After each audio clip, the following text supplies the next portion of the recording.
Hello everyone, मैं हूं सायन और आप सभी लोगों का स्वागत है फिजिक्स विद सायन के एक नए वीडियो में। तो विक्रांत बैच जो कि आप लोगों का 2025 बोर्ड्स को फोकस करके बनाया गया है, तो उसी टॉपिक में आगे बढ़ते हुए क्लास 12 के इलेक्ट्रोस्टैटिक्स के एक और लेक्चर के साथ मैं सायन सर आप सभी के सामने आ चुका हूँ। तो आज हम लोग इलेक्ट्रोस्टैटिक्स के अंदर क्या पढ़ेंगे? आज हम लोग पढ़ेंगे torque acting on an electric dipole, फिर हम लोग पढ़ेंगे work done in deflecting dipole in uniform electric field, और उसके बाद कुछ न्यूमेरिकल्स हम लोग देख लेंगे। तो ये तीन टॉपिक है, बहुत ही सिंपल टॉपिक है। लास्ट लेक्चर में क्लास 12 का हमने इलेक्ट्रिक डाइपोल के बारे में पढ़ा था, फिर उसी टॉपिक में आगे बढ़ते हुए हम लोग देखेंगे क्या क्या सब चीज़ है। तो डाइपोल की वजह से कितना टॉर्क क्रिएट होता है, तो ये सब हम लोग आज देखेंगे। तो सबसे पहले हम लोग क्या करेंगे? Torque acting on an electric dipole. तो टॉर्क acting on an electric dipole, इसका एक्सपेरिमेंट हम लोग करेंगे। तो सबसे पहले डाइपोल क्या है? What is a dipole? Last lecture में मैंने बोला था two equal but opposite charges separated by small distance. तो इधर अगर एक तो चार्ज है माइनस क्यू, इधर चार्ज कितना होगा प्लस क्यू, और इनके बीच में एक सेपरेशन होगा 2L, इनके बीच में सेपरेशन होगा 2L। तो ये इसको बोलते हैं डाइपोल। तो डाइपोल अगर है तो इसके लिए इधर कितना टा फोर्स फील होगा, इधर कितना टा फोर्स फील होगा। तो इधर अगर इलेक्ट्रिक फील्ड है, इधर फोर्स होगा QE, इधर भी फोर्स होगा F इक्वल्स टू QE, इधर भी फोर्स होगा F इक्वल्स टू QE। लेकिन यहाँ पर क्या माइनस QE होगा और इधर प्लस QE होगा डायरेक्शन के लिए। तो ये देखिए दोनों फोर्स जो दोनों तरफ घुमा रहा है, एक फोर्स नीचे, देखिए ऐसे एक तो स्ट्रक्चर है, दोनों फोर्स दोनों तरफ खींच रही है, ऊपर की तरफ, ये नीचे की तरफ, ये ऊपर की तरफ, नीचे की तरफ। तो एक रोटेशन क्रिएट हो रहा है ना, एक रोटेशन क्रिएट हो रहा है। तो रोटेशन क्रिएट होने से क्या क्रिएट होगा? एक टॉर्क क्रिएट होगा। रोटेशन के लिए क्या क्रिएट होगा? एक तो टॉर्क या टाउ क्रिएट होगा। ये देखिए यहाँ पर एक ऊपर की तरफ जा रहा है, एक नीचे की तरफ जा रहा है, एक ऊपर एक नीचे। तो ऐसे करके एक रोटेशन क्रिएट हो रहा है। रोटेशन, ये रोटेशन के लिए क्या होगा? एक टॉर्क क्रिएट होगा। जब भी रोटेशन होगा उधर क्या होगा? एक टॉर्क क्रिएट होगा। समझे? रोटेशन के लिए क्या क्रिएट होगा? टॉर्क क्रिएट होगा। तो अभी हम लोग देखेंगे टॉर्क कितना है। तो सबसे पहले टॉर्क का फॉर्मूला क्या था, याद है? Tau equals to force into perpendicular force into perpendicular distance. Perpendicular distance कितना है सर? तो दोनों के बीच परपेंडिकुलर डिस्टेंस ये वाला नहीं है सर। परपेंडिकुलर डिस्टेंस क्या है बोले तो? ये जो डिस्टेंस है यहाँ से, ये जो डिस्टेंस है ये है परपेंडिकुलर डिस्टेंस। तो इसको कैसे निकालेंगे? पॉइंट आउट कर रहे हैं, ये वाला ABC। तो इधर अगर ABC है, ये अगर मेरा एंगल थीटा है, तो साइन थीटा का फॉर्मूला क्या होगा? Perpendicular by hypotenuse. परपेंडिकुलर क्या है? BC, हाइपोटेन्यूज क्या है? AB। तो यहाँ से मैं क्या कह सकता हूँ? BC equals to AB sine theta. AB क्या है? AB मेरा है 2L, तो 2L साइन थीटा। तो BC क्या हो गया? BC equals to 2L sine theta. तो यही है हम लोग का क्या है? Perpendicular distance.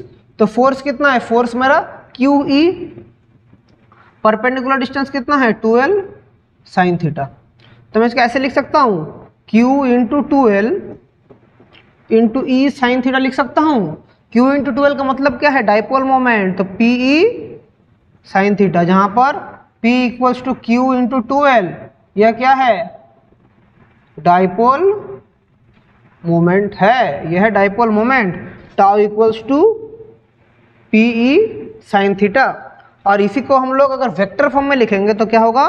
Tau equals to P cross E, tau equals to P cross E।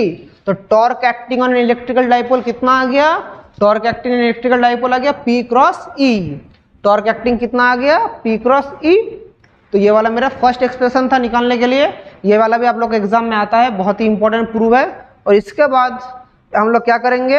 ये जो मेरा डाइपोल रोटेट हो रहा है, इलेक्ट्रिक फील्ड के अंदर जो डाइपोल रोटेट हो रहा है, अगर मैं बोलूँ ये जो डाइपोल है ये रोटेट हो रहा है, इसके लिए कितना वर्क डन करना पड़ेगा। तो नेक्स्ट एक्सप्रेशन क्या निकालेंगे? Work done in rotating the dipole in uniform electric field.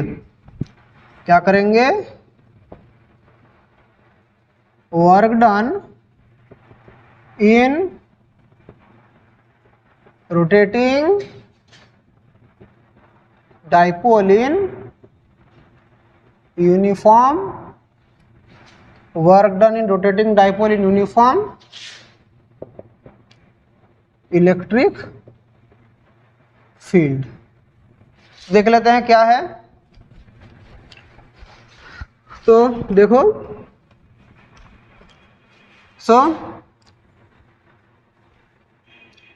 तो यहां पर मेरा यूनिफॉर्म इलेक्ट्रिक फील्ड है, तो डाइपोल है, एक इस तरफ मेरा फोर्स है, इस तरफ मेरा एक फोर्स है। तो ये जो मेरा रोटेट हो रहा है, मेरा इधर इलेक्ट्रिक फील्ड है तो रोटेट हो रहा है। अगर मैं रोटेट हो रहा है इस एंगल को मैं थीटा बोलूँ, थीटा एंगल में रोटेट हो रहा है, इस तरफ क्या है, इस तरफ मेरा इलेक्ट्रिक फील्ड है, तो ऐसा करके मेरा इलेक्ट्रिक फील्ड जा रहा है। तो ऐसे यूनिफॉर्म इलेक्ट्रिक फील्ड में जब मेरा ये डाइपोल मेरा रोटेट होगा, इधर है प्लस क्यू चार्ज, इधर है माइनस क्यू चार्ज, तो जब मेरा डाइपोल रोटेट होगा कितना वर्क डन होगा। तो डाइपोल रोटेट हो रहा है, कितना वर्क डन हो रहा है।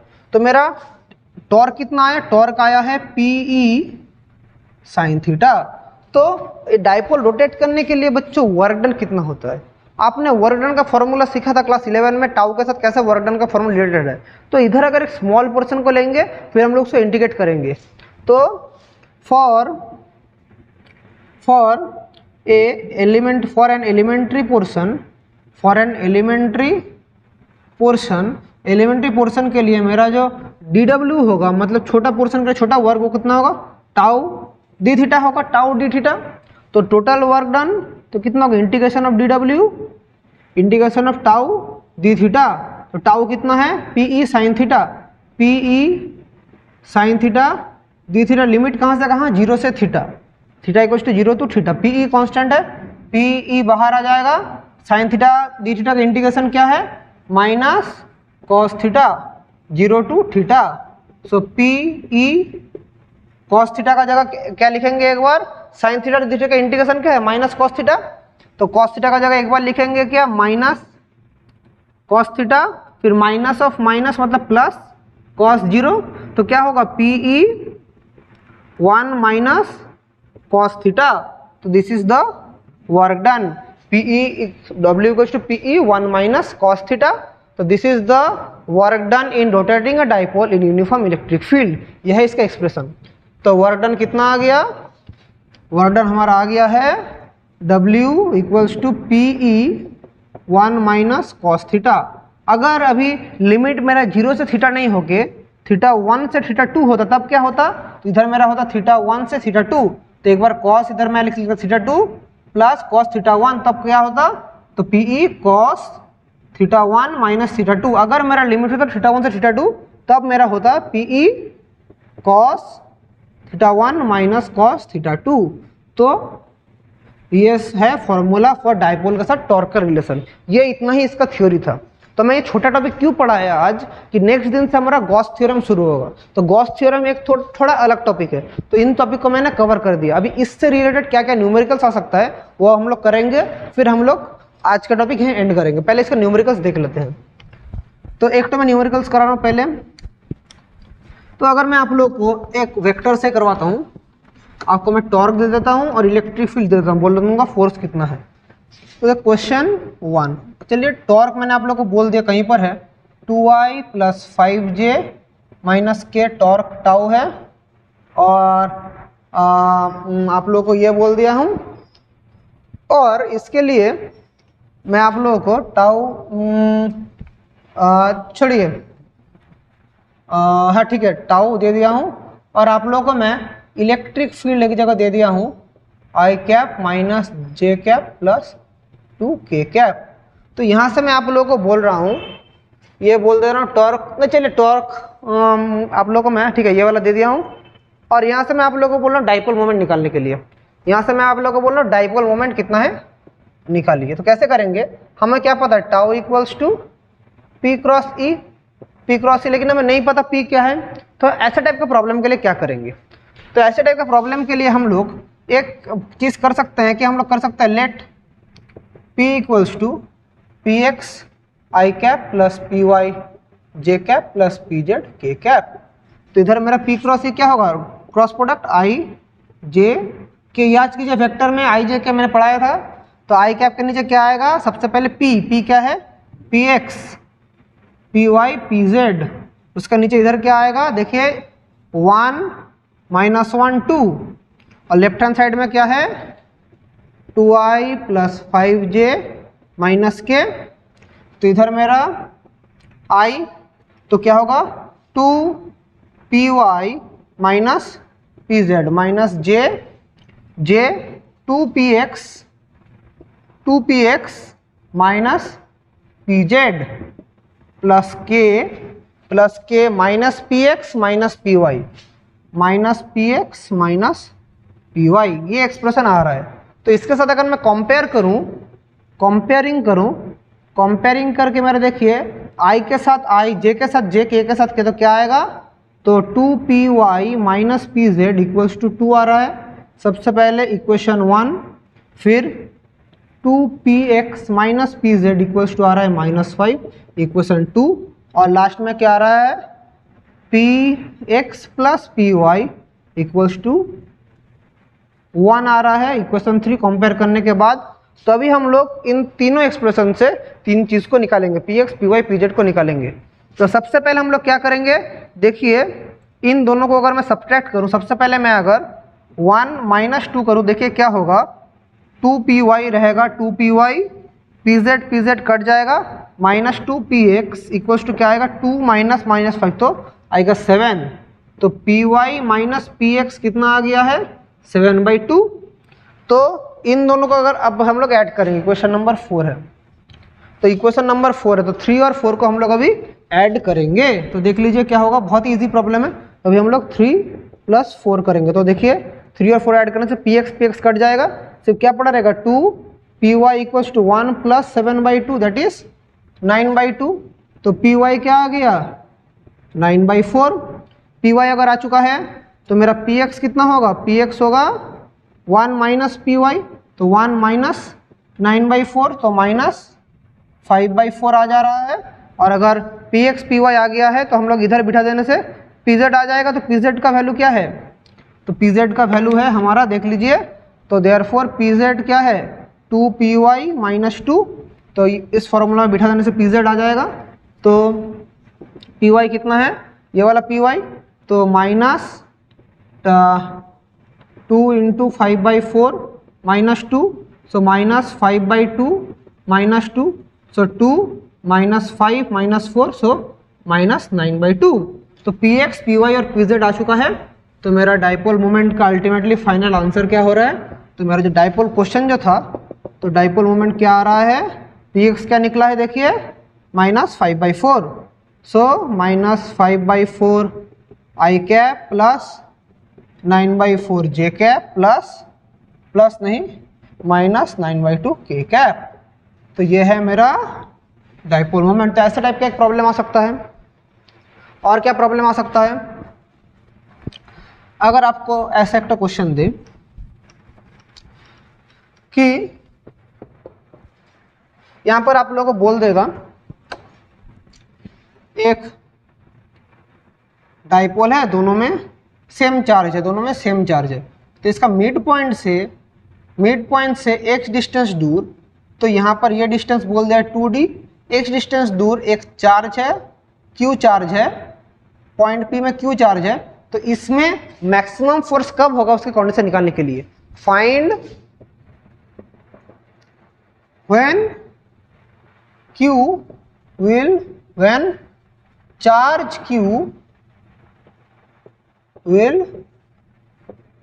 experience maximum force। अगर ऐसा टाइप का एक तो क्वेश्चन है तो क्या होगा, तो सबसे पहले इसके लिए ये अगर मैं पॉइंटिंग करूं ए बी, तो इसके लिए इधर एक तो मेरा ये चार्ज जो Q है, इधर एक तो मेरा फोर्स होगा F1, इसके लिए इधर एक तो फोर्स होगा, इसको F2 कीजिए, इसको F1 कीजिए, ठीक है, इस तरह एक तो फोर्स होगा।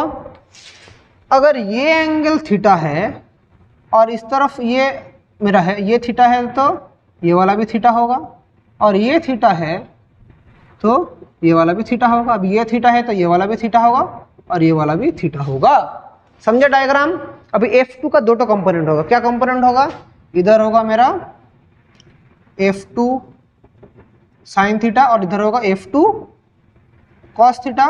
सिमिलरली इधर क्या होगा? F1 कॉस थीटा और इधर क्या होगा? F1 sign theta. तो एक चीज हम लोग देख पा रहे हैं, F1 sine theta F2 sine theta add होगा और F2 cos theta cancel out होगा। तो एक से देख पा रहे हैं F2 cos theta and F1 cos theta cancels out होता है और F2 sine theta and F1 sine theta adds up. ये होता है एड्स अप होता है। तो ये दोनों कैंसल आउट होता है और ये दोनों क्या होता है? एड्स अप होता है। तो यहाँ से अगर एड अप होता है तो हम लोग क्या कह सकते हैं? तो अभी हम लोग दोनों को ऐड करेंगे रिजल्टेंट फोर्स में। तो उसके पहले हम लोग F2 और F1 का वैल्यू निकालते हैं। तो F1 का वैल्यू क्या होगा? F1 का वैल्यू होगा क्या? 1/4 pi epsilon not Q into capital Q by separation कितना? ये वाला सेपरेशन है, ये वाला x, ये वाला 2d। तो ये वाला कितना है? d। तो ये कितना है? X square plus d square, under root of x square plus d square. तो under root of x square plus d square whole square, तो क्या होगा? X square plus d square. Under root का whole square तो सीधे वाला रहेगा। इसका डायरेक्शन किस तरफ होगा? F1 का अलोंग AP इस तरफ होगा डायरेक्शन। सिमिलरली F2 का क्या होगा? 1/4 pi epsilon not Q into Q by x square plus d square. इसका डायरेक्शन किस तरफ होगा? Along B P। ये वाला पॉइंट क्या है? ये वाला पॉइंट तो P है, तो अलोंग BP होगा, अलोंग BP। समझ गए? तो हमारा नेट फोर्स कितना होगा? नेट फोर्स क्या निकला? हमें साइन कंपोनेंट ऐड होगा तो F1 sine theta plus F2 sign theta. तो इधर हम लोग देख रहे हैं F1 और F2 का वैल्यू सेम है, तो क्या होगा? 2F1 sign theta. तो 2F1 का वैल्यू कितना है? 1/4 pi epsilon not QQ by x square plus d square. अभी साइन थीटा का वैल्यू क्या है सर? तो देख लेते हैं साइन थीटा का वैल्यू क्या है। साइन थीटा मतलब परपेंडिकुलर बाय हाइपोटेन्यूज। परपेंडिकुलर कितना है? x, हाइपोटेन्यूज कितना है? ये वाला root under of x square plus d square, ये वाला है। तो साइन थीटा का वैल्यू क्या है? x by under of x square plus d square, ये वाला है। तो इसको एक्सप्रेशन को मैं इधर निकाल रहा हूं, तो क्या हो रहा है देखिए, मेरा F नेट क्या आएगा? तो 2/4 पाई एप्सिलॉन नॉट QQ, इसको मैं ऐसे लिख रहा हूँ 2QQ x by x square plus d square 3/2, ये आ रहा है। तो ऐसा करके एक्सप्रेशन आ रहा है। तो अभी हम लोग देखेंगे मैक्सिमम और मिनिमम वैल्यू के लिए कंडीशन क्या है। तो आपने मैथमेटिक्स में सीखा है किसी का मैक्सिमम या मिनिमम वैल्यू करने के लिए हमारा फर्स्ट डेरिवेटिव 0 होता है। तो for maximum value df net upon dx क्या होगा? 0 होगा। तो इस कंडीशन को हम लोग यूज करेंगे। तो इस पूरे टर्म का हम लोग डेरिवेटिव करेंगे तो देख पा ये कांस्टेंट है तो पहले 0 हो जाएगा। तो क्या रहेगा? सिर्फ d of dx x by x square plus d square 3/2 equals to 0। तो एक रख के एक, तो पहले x, इसको रख के x का डेरिवेटिव करेंगे तो one by x square plus d square 3/2 minus क्यों कर रहे हैं? देखिए x देखिए, चलिए प्लस लिख रहे हैं x, ब्रैकेट के अंदर क्या रहेगा? 3/2 है तो नीचे से ऊपर आएगा तो minus 3/2 x square plus d square minus 5/2 into 2x, ये वाला होगा डेरिवेटिव इस नीचे का। तो ये 2 कैंसिल होगा। तो अल्टीमेटली क्या आ रहा देखिए? One by x square plus d square 3/2 minus 3x square plus d square 5/2 equals to 0। इसको हम लोग फिर से इधर सॉल्व करेंगे। देखिए क्या आएगा? X square plus d square 5/2, इधर क्या आएगा? X square plus d square minus 3x square equals to 0। इसको फिर सॉल्व करेंगे।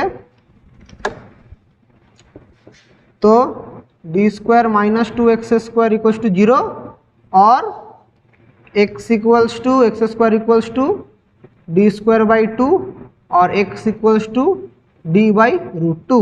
तो ये जो कंडीशन होगा, इधर मेरा पार्टिकल क्या होगा, मैक्सिमम फोर्स एक्सपेरिमेंट करेगा। यही है रिक्वायर्ड कंडीशन। तो ऐसे टाइप का भी प्रॉब्लम आ सकता है। ये पूरा डाइपोल बेस्ड कॉन्सेप्ट है, तो ये स्ट्रेस टाइप का भी क्वेश्चन आ सकता है। तो मैंने और एक टाइप का क्वेश्चन भी आप लोग करा दिया। आई होप आप लोग समझ पा रहे हैं डाइपोल मोमेंट से अगर क्वेश्चन है कैसे आप लोग अप्रोच करेंगे। तो आज का सेशन हम लोग यही एंड करेंगे। इसके अलावा भी आप लोग अगर कुछ क्वेश्चन करने का टाइम अटकता है, कोई क्वेश्चन में फंस जाते हैं, तो आप लोग मुझे भेज के उसका सॉल्यूशन ले सकते हैं। टेलीग्राम का लिंक नीचे दिया है, आप लोग कमेंट में भी पूछ सकते हैं। ये अगर वो भी नहीं होता, मेरा ईमेल आईडी में जाकर भी आप लोग मुझे ईमेल कर सकते हैं, नहीं तो मुझे इंस्टाग्राम में जाकर भी आप लोग मैसेज कर सकते हैं। तो इसी के साथ आज का वीडियो हम लोग यही एंड करेंगे। Wishing you all the very best and thank you.